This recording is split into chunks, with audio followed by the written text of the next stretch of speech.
lifestyle changes not only to help prevent disease, which we all know, but to treat and even reverse it. And to me, it's the most exciting field in medicine today. I think it's a wave that hasn't even begun to crest.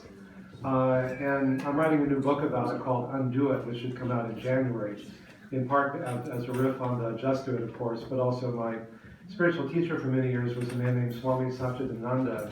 He loved to make puns. People say, "What are you, a Hindu?" He'd say, "No, I'm an Undu." So it's kind of like And the program is outlined here. It includes 4 aspects: a whole foods plant-based diet that's low in fat and sugar. It's not one or the other, it's both.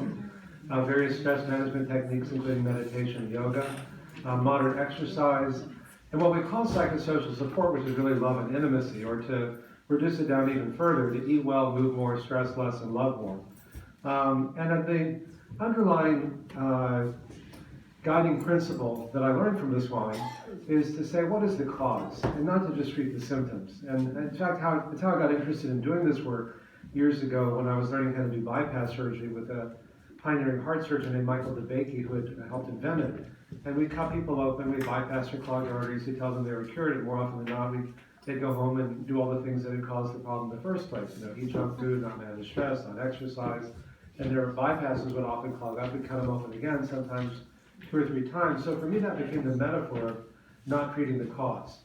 And as you know, if many of you are taking drugs to lower your cholesterol, or your blood pressure, or your blood sugar, and if you say, "Doctor, how long do I have to take these drugs?" What do they usually say? Forever, that's right. And sometimes I show a cartoon of doctors busily mopping up the floor on the sink that's overflowing. It's like, how long do I have to mop up the floor? Like, forever. Well, why don't we just turn off the faucet?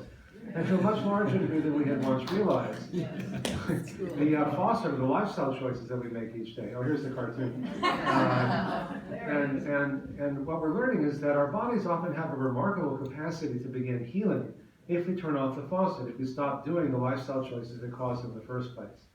So I started when I was, actually 40 years ago. It's hard to believe. I was 3 years old at the time.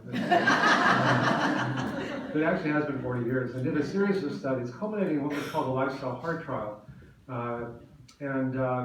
It was the most definitive study. And we found that using ironically using these very high-tech, state-of-the-art measures to prove the power of this very simple and low-tech and low-cost and in many ways ancient intervention. And what we found is that the blockages in the arteries of the heart, which ordinarily get more and more clogged over time, we found they could get less and less clogged over time. And that had never been shown before. Whereas they showed some reversal after 1 year and even more reversal after 5 years. Whereas the other group that was making more traditional changes got worse and worse from beginning to 1 year to 5 years. And we published that in the Lancet and the Journal of the AMA and leading journals. We also did what are called PET scans to measure blood flow to the heart. And we found that blood flow improved by 400%. So these are not small changes, they're really dramatic ones. And this is a representative patient. You can see the artery here, and this is where it's clogged. You can see it's kind of narrowed. And a year later, it's less clogged. And because the blood flow is an exponential function, it's the 4th power of the radius, these modest changes in blockages cause big improvements in blood flow. So at the beginning, blue and black is no blood flow. And a year later, orange and white is maximum. And this is what we saw in most of the patients. In fact, 99% of the patients stopped or reversed their heart disease, whereas only 5% of the control group patients got better. And one of the interesting findings, and I think it has relevance for any group on aging, is that when I first started doing this work, I thought that the younger patients who had milder disease would do better, but I was wrong. It turns out it wasn't how old or how sick they were. It was just a function of how much they changed their lifestyle at any age. So the more you change, the better you get in every way we can measure at any age, which I think is a really very empowering finding. And there were 2.5 times as many what we call cardiac events, heart attacks, strokes, bypasses, angioplasties, and stents in the group that didn't change as the group that did. Now there was a documentary film that got shown on at Sundance and at CNN a few times called Escape Fire. It came out a few years ago. And it included a segment on our work. And this is one of the patients who was in that study 25 years later talking about his improvements. Turn the sound up. Try that again. Great, thank you. 25 years ago, I had 5 restaurants in San Francisco. It was a great life. I smoked 6 cigars a day, 10 cups of coffee, a lot of wine. It was wonderful. And I had a massive heart attack. It's a tricky I was in the hospital for 2 weeks. I could hardly just about walk 3 steps, and I'd have to stop and rest. I was popping 20 or 30 nitrils a day. But then Dean Ornish was starting his program to see if he could reverse heart disease through lifestyle change. And he went to my doctor and asked if he could approach me. He told Dean, how long is the program? So he said it was a year. And my doctor told him he wouldn't recommend taking me because he didn't think I would live the year. So he figured I was going to die because I was in such bad shape. And now, 25 years later, and I'm in pretty good shape. He's actually, it's now been 32 years. Actually, his birthday's next week. Still pain-free. His doctor died, that's another story. But,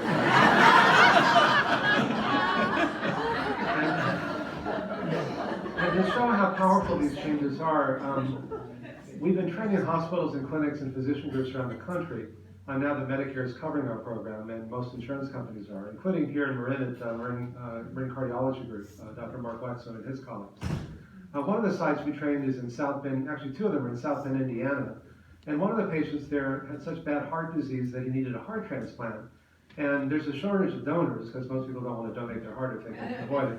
So generally someone has to get killed on a motorcycle or something. And so while waiting for a donor, he went through our program, and 9 weeks later, his heart got so much better he didn't need a heart transplant anymore. Oh my God. So what's the more radical intervention here? A heart transplant, or eat well, move more, stress less, love more? In fact, we have over a dozen patients like that. And this is one, the local television station, the CBS affiliate in South Bend did a story. It's only a couple minutes long, but I think it's a good overview of our work. Program at 2 local hospitals is promising to undo heart disease for patients with heart trouble. And this prescription includes no medication. Really interesting. WSBT 22's Kristen Bean is here. Kristen, it does, though, include a lot of lifestyle changes. Yeah, but the results are amazing. Right now, the Ornish Reversal Program is offered at Memorial and Elkhart General Hospitals. It isn't easy, but patients who participate say it's worth it. We actually were working 7 days a week for probably 3 months. David Foster is 57. He's a Navy veteran and a retired paramedic. He and his wife are raising a beautiful 8-month-old baby girl adopted as a newborn. But in July, he was told he would need a heart transplant. What goes through your mind when someone says you need a heart transplant? Pretty much nothing.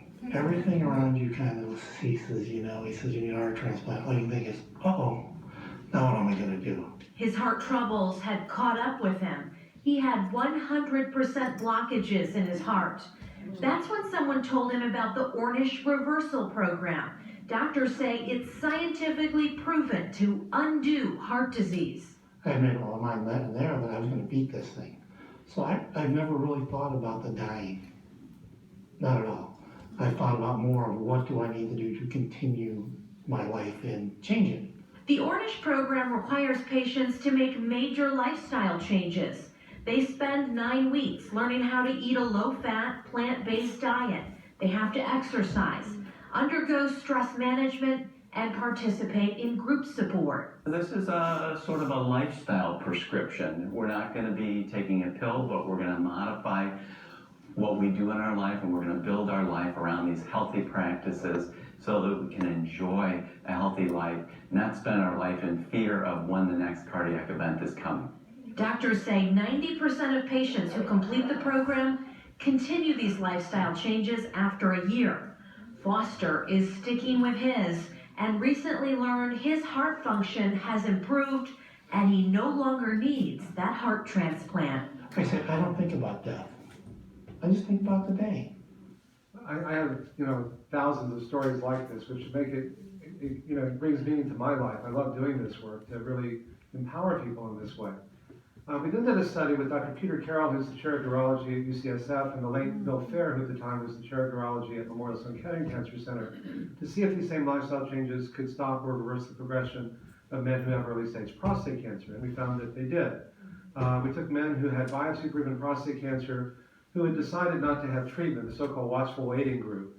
And you might say, well, why would somebody do that? And the answer is because The latest studies are showing that after 10 years, men who do nothing live as long as those who have surgery or radiation. Except most guys, if they have a biopsy, they know they have a tumor growing and they want to do something. Unfortunately, the radiation or the surgery are often worse than the disease. In fact, most of you have prostate cancer in here. Most of us have prostate cancer, I should say, at least the men do. Because by the time you're 50, half of men have it. By the time you're 60, 60%. By the time you're 70, 70%, and 80, 80%. But most men are going to die with prostate cancer rather than from it. It only becomes a problem when it spreads. And maybe it looks like about 1 out of 50 men actually benefit from having surgery or radiation. The others often end up getting maimed in the most personal ways because you're often either impotent, you can't have sex, or incontinent wearing a diaper for no benefit at huge economic and huge personal costs. So, but if the choice is between doing nothing and something, most guys want to do something. So we offer a third alternative, which is to change lifestyle. Because what we found was that the PSA levels, which is a marker for prostate cancer, got better and went down in the experimental group, got worse or went up in the control group, in direct proportion to the degree of lifestyle change. Again, at any age, the more you change, the more you improve. The tumor growth in vitro was inhibited 70% in the group that made these changes compared to only 9% in the control group. And the control group was changing too. We couldn't tell them not to, just not nearly as much. And one of the coolest slides, the more you change your lifestyle, the more it directly kept the tumor from growing or inhibited or even reversed the growth of the tumor. This is a picture of one of the patients showing the tumor activity shrinking as well as the PSA coming down. And none of the people who went through our program needed surgery or radiation, but 6 of the control group patients did in the first year. And so we wondered what some of the mechanisms might be to help explain that. So we looked at their gene expression. And we found that over 500 genes were changed in just 3 months. And we did the study, published it with Craig Venter, who was the first to decode the human genome.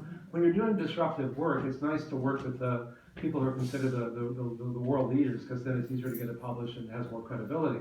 500 genes in just 3 months, turning on the good genes, turning off the bad genes. It's amazing. When I was in medical school, we were told that the only way you could change your genes was to change your parents, which is a little hard after you're born. But it turns out everything is so much more dynamic than we had once realized. And we found that we could particularly turn off the genes that cause prostate cancer, breast cancer, and colon cancer just within a few weeks to a few months. So it's very empowering. Again, not to blame, but to empower. And this is what's called a heat map. This is just showing lots of data. These are all genes that cause cancer. Red at the beginning is turned on. Green after 3 months is turned off. So you can see how dramatic these changes are. We then did a study with Elizabeth Blackburn, who was received a Nobel Prize in medicine for her pioneering work on what are called telomeres. And you probably have heard of them, being in a group on aging. Telomeres are the ends of our chromosomes that are like the plastic tips on the ends of the shoelace that keep the shoelace from unraveling. They keep the strands of your DNA from unraveling. And as we get older, as the DNA replicates, they tend to get shorter. And as our telomeres get shorter, our lives get shorter, and the risk of premature death and pretty much everything goes up correspondingly. There was a study that Dr. Blackburn and Dr. Alyssa Epple did at UCSF on women who were caregivers of either parents with Alzheimer's or kids with autism. Really chronic, stressful situations, as I don't have to tell you. And what they found was that the more stress the women felt, and the longer they felt stress, the lower their telomerase, the enzyme that repairs telomeres, and the shorter their telomeres were. And when they compared the high stress and the low stress women, they found there was about a 9 to 17 year shortening of their lifespan from the chronic stress. That's the bad news.